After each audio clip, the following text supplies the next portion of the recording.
આજના સમયમાં ઊંઘાદાટ શિક્ષણમાં પીસાઈને જીવતો મોટા ભાગનો વર્ગ શિક્ષણના ખર્ચથી પરેશાન છે, ત્યારે આ ખર્ચના વિકલ્પના ભાગરૂપે પાલનપુર તાલુકાના ભાવિસણા ગામના લોકોએ એક અનોખી પહેલ કરી છે, જેથી ગામ લોકોને ફાયદો થયો છે। શું છે આ ખાસ પહેલ, જોઈએ આ રિપોર્ટમાં।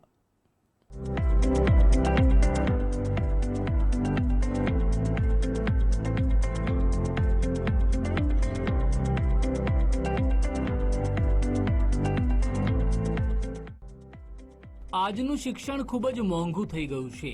કેજી થી લઈને પીજી સુધી બાળકોને ભણાવતા વાલીઓના લાખો કરોડો ખર્ચાઈ જાય છે। આ ખર્ચથી બચવા માટે પાલનપુરના ભાવિસણા ગામના લોકોએ એક સામૂહિક નિર્ણય લીધો છે, અને તે નિર્ણય છે કે આખા ગામનું એક પણ બાળક ખાનગી શાળામાં ભણવા નહીં જાય, અને તમામ બાળકોને ગામની પ્રાથમિક શાળામાં જ અભ્યાસ કરવા મૂકવામાં આવશે। અને તેવી જ રીતે તમામ વાલીઓએ દ્રઢ નિર્ધાર કર્યો, જેમાં નાતી જાતિ ધર્મ કે પૈસા જોયા વગર તમામ ગ્રામજનોએ પોતાના 68 બાળકોને સરકારી શાળામાં જ અભ્યાસ કરવા બેસાડ્યા છે। મારા બંને બાળકો પ્રાઇવેટ શાળામાં ભણતા હતા, જે મેં એક સંકલ્પ કર્યો, ગામે પણ સંકલ્પ કર્યો। મારા બાળકો પ્રાઇવેટ શાળામાં તગડી ફી, સમય અને આર્થિક રીતે મને પોસાતું તો નહોતું, તો ત્યાંથી ઉઠાઈ અને મેં મારી ભાવિસણા પ્રાથમિક શાળામાં મૂક્યા છે।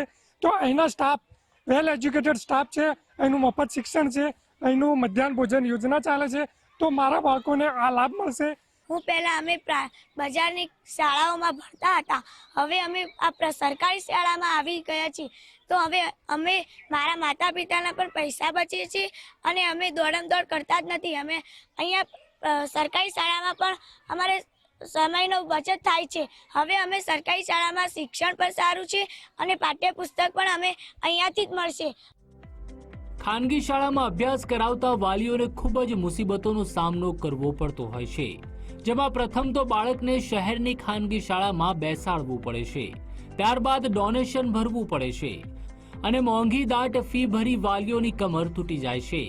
સાથે સાથે બાળકોને લાવવા લઈ જવાનો ખર્ચ, સમયનો ફેરફાર, બાળક જ્યાં સુધી ઘરે ન આવે ત્યાં સુધી ચિંતા, અને સૌથી મહત્વની વાત એ છે કે આ પહેલથી વર્ષ દરમિયાન આખા ગામના વાલીઓના 2 કરોડ રૂપિયા બચે છે।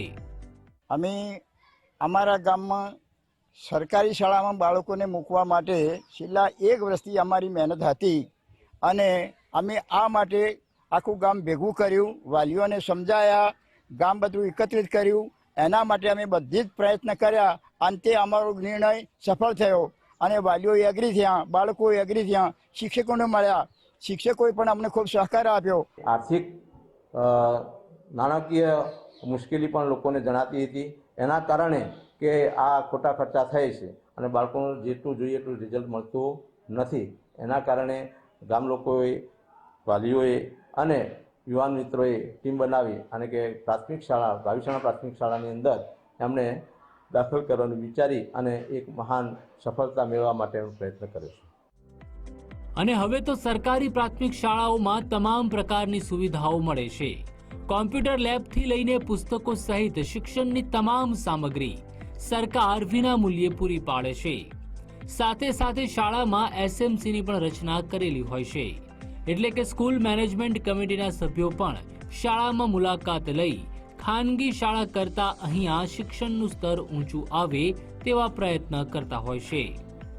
કમલેશ નાભાણી, ગુજરાત ફર્સ્ટ, બનાસકાંઠા।